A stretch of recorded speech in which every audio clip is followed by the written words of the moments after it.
pasensya na ho kayo, walang ilaw yung ilang chandelier natin, no? Medyo nagka-problema ang ating breaker, no? So, napagod siguro magabi, no? 3 oras tayo nagdiwang ng liturya ng Bihilya sa muling pagkabuhay, no? So, bahagi yun, no? Ngayong panahon nito na Kwaresma, lalo na itong Semana Santa, ay mahaba ang ating mga pagdiriwang, no? Lalo na ho yung tinatawag natin Easter Triduum, no? Yung 3 araw na pagbabalsamin, pagkamatay, at muling pagkabuhay ng ating Panginoong Jesucristo, no? Mula po noong Huwebes Santo sa paghuhugas ng mga paa ng mga alagad, yung Biyernes Santo kasama natin si Bishop Leo sa pag-aparangan sa krus, at kagabi yung Bihilya sa muling pagkabuhay. So bahagi ho kung saan ay tayo tinatawagan ng pumikapan na nawa ay itong mga pagdiriwang na ito ay higit namin pakinabangan. Tulad po ng Ebanghelyo natin ngayon, ito yung misa ng salubong, no? Pagsalubong kay Kristo muling nabuhay na ipinamanin sa atin sa pamagitan ng mukha ng kanyang ina. Ito yung pinahayag sa Ebanghelyo. Mapalad ang babaeng nagdala sa inyo sa kanyang sinapupunan, si Maria yun. Pero ano pa, hindi lang sa kanyang nagdala sa sinapupunan ni Jesus. Ano nila no? Sinabi ni Jesus na higit na mapalad ang mga nakikinig sa salita ng Diyos at tumutupad nito. So, yan din po yung hindi maintindihan ng mga kapatid natin hindi Katoliko kung bakit napakalapit natin kay Maria, no?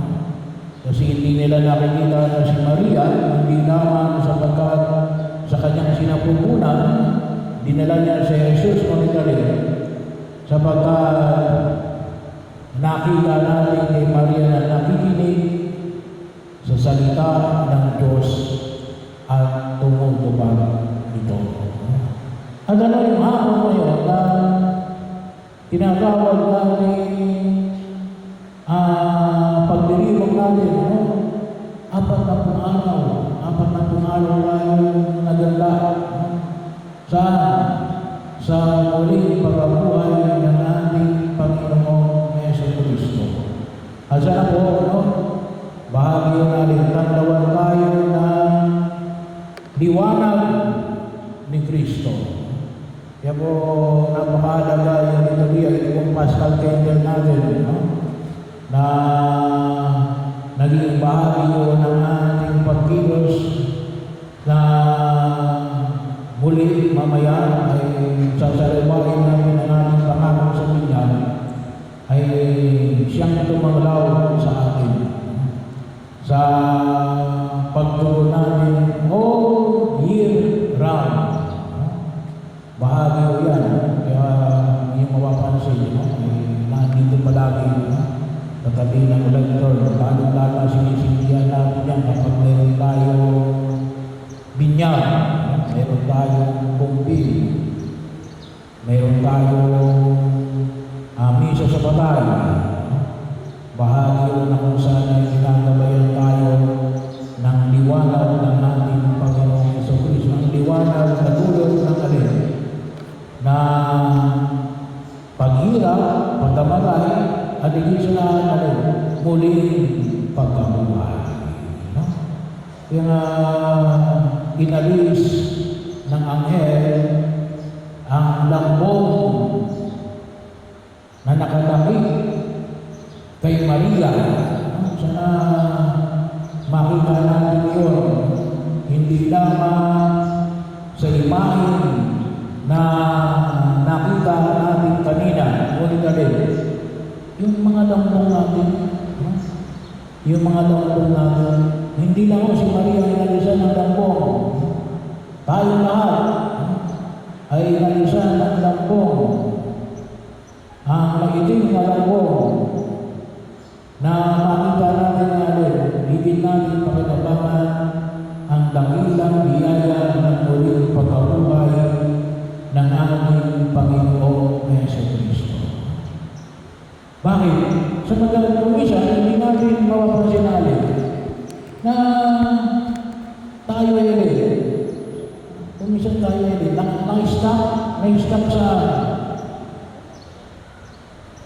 sa krus ni Kristo. Well, bahagi yun, no? Bahagi yun ang naramdaman natin yung krus ni Jesus. Pero hindi doon natatapos ang buhay na dulot ng ating Panginoon sa Kristo. Sabi nga, minsan tayo nakapagod pa rin sa gitna ng dalawang magnanakaw.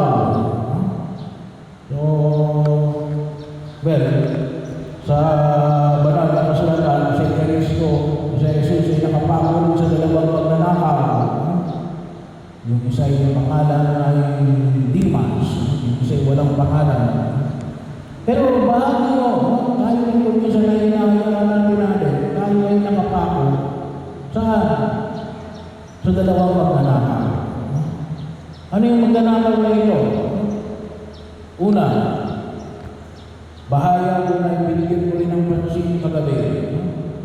Yung regrets of the past. Ang mga panghihinayang ng nakalipas. Bahagi yun, kung saan hindi natin malamdaman ang muling pagkabuhay ng Jesus. Bakit? Namumuhay tayo sa nakaraan. Ang panahon namin, ang ganda-ganda. Walang kwenta kayo.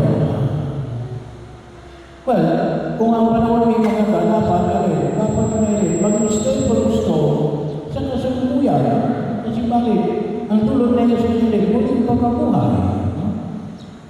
Bahagi yun na kung saan yung langit natin. May mga tao na hindi makapagpatawad sa kanilang nakalipas. Sa mga tao nang walang iya sa kanila. Sa mga tao minamaliit sila.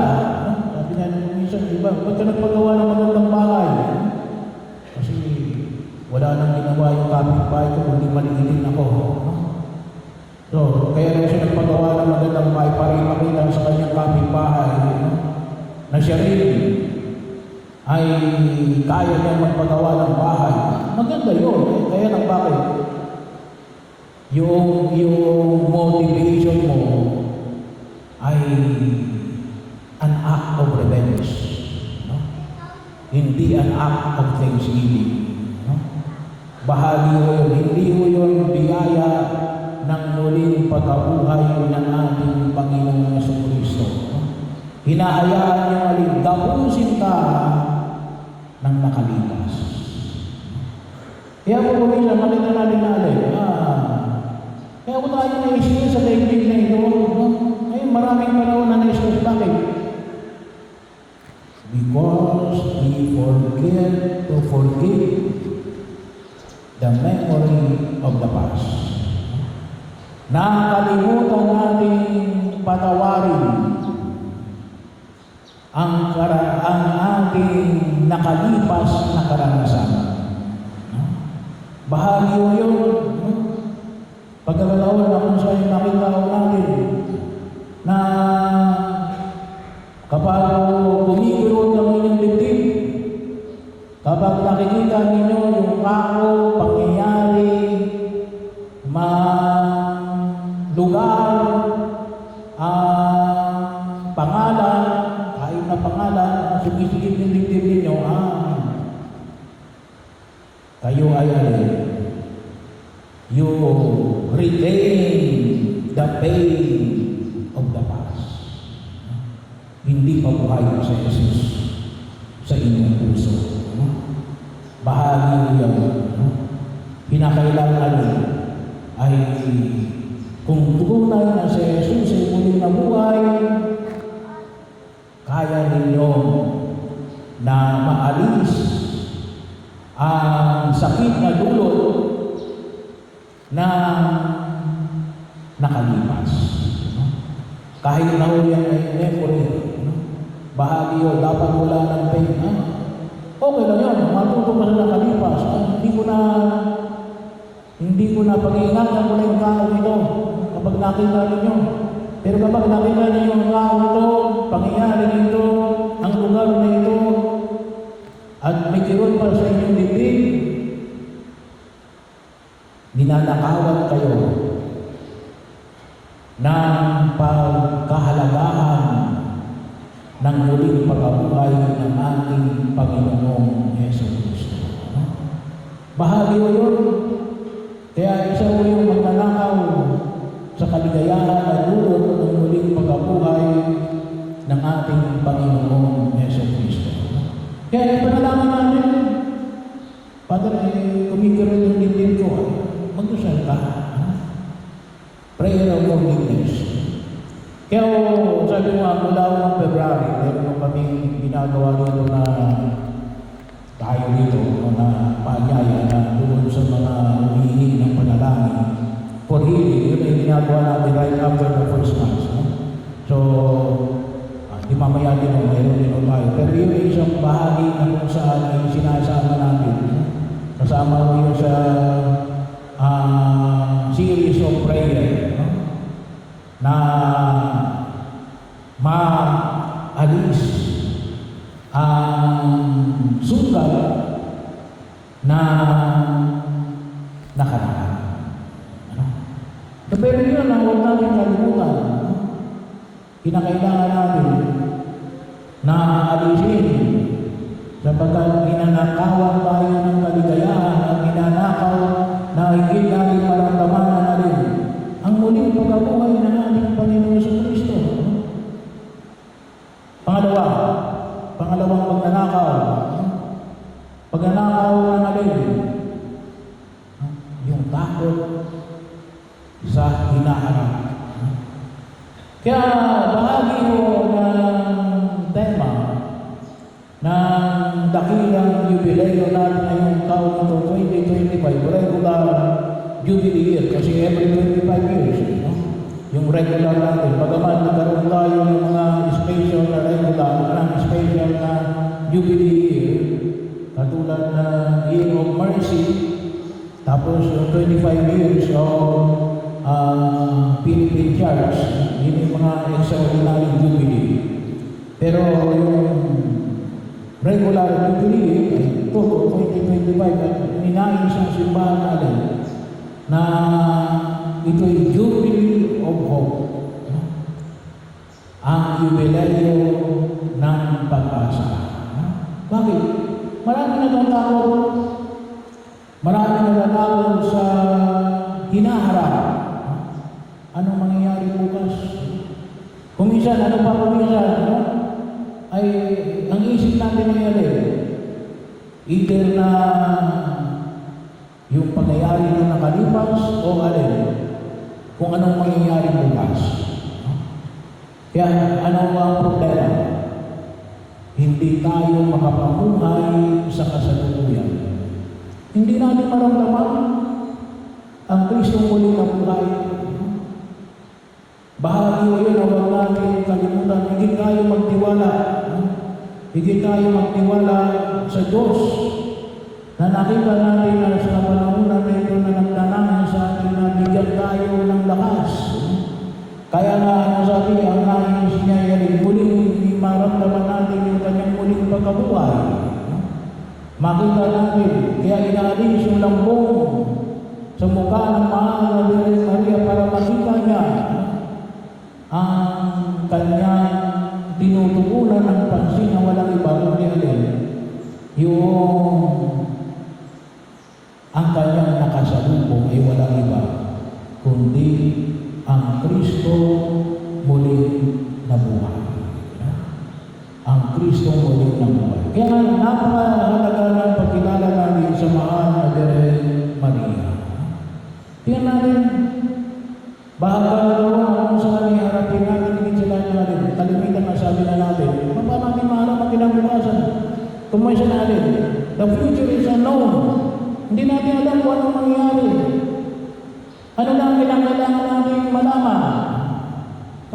mo ba si Jesus?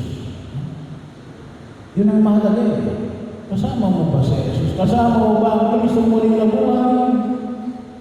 Eh kahit ano yung haharapin natin sa kinabukasan, walang problema. Bakit? Eh kasama mo si Jesus. Yan. Kaya kasalubong ni Maria si Jesus. Kaya kahit anong sumalubong sa kanya, mahaharap niya. Bakit? Nakatagpunan niya si Maria. At yun po naman, tayo ay tulungan ng ating pagmintuho sa mahal na Birhen Maria. Pinaalala sa ating natin. Kaya ka baka natatakot? Kaya ka baka natatakot sa iyong hinaharap? Baka wala sa Jesus sa piling mo. No? Nandiyan pa tayo sa Jesus. Lalo kapag araw ng linggo. Bahagi yun. Kaya kung minsan nakawala tayo ng lakas, bakit? Hindi tayo kumakain ng pagkain na nagbibigay ng buhay na walang hanggan. Hindi natin kinakain namin ang Kristo muling nabuhay. Yun ang nagpapalakas sa atin eh. Ngayong panahon na ito, marami tayong nakakain. Yumayaman tayo ngayon eh. Sabi nga, noong unang panahon, kakain ka lang ng karne kapag araw ng linggo. Ngayon, hindi. Araw-araw, hindi ako kumain ng karne. Pero ngayon, bahagi yun. Huwag natin kalimutan yung dulot ni Jesus. Ang pagkain na nagbibigay ng buhay na walang hanggan. Kaya, alam po, patatagin tayo ng Kristo na kasalubong